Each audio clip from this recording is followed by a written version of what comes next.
Brethren, my heart's desire and my prayer to God for them is for their salvation. For I testify about them that they have a zeal for God, but not in accordance with knowledge. For not knowing about God's righteousness and seeking to establish their own, they did not subject themselves to the righteousness of God. For Christ is the land of the law for righteousness to everyone who believes. For Moses writes that the man who practices the righteousness which is based on the law shall live by that righteousness. But the righteousness based on faith speaks as follows: Do not say in your heart, Who will ascend into heaven? That is, to bring Christ down. Or, who will descend into the abyss? That is, to bring Christ up from the dead.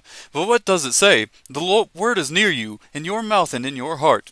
That is, the word of faith which we are preaching. That if you confess with your mouth Jesus as Lord, and believe in your heart that God raised him from the dead, you will be saved. For with the heart a person believes, resulting in righteousness, and with the mouth he confesses, resulting in salvation. For the Scripture says, Whoever believes in him will not be disappointed. For there is no distinction between Jew and Greek, for the same Lord is Lord of all, abounding in riches for all who call on him. For whoever will call on the name of the Lord will be saved. How then will they call on him whom they have not believed? How will they believe in him whom they have not heard? And how will they hear without a preacher?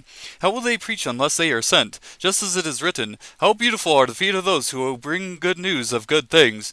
However, they did not heed the good news, for Isaiah says, Lord, who has believed our report? So faith comes from hearing, and hearing from the word of Christ. But I say, surely they have never heard, have they? Indeed they have. Their voice has gone out into all the earth, and their words to the ends of the world. But I say, surely Israel did not know, did they? First Moses says, I will make you jealous by that which is not a nation. By a nation without understanding will I anger you.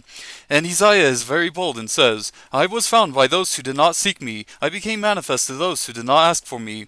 But as for Israel, he says, All the day long I have stretched out my hands to a disobedient and obstinate people.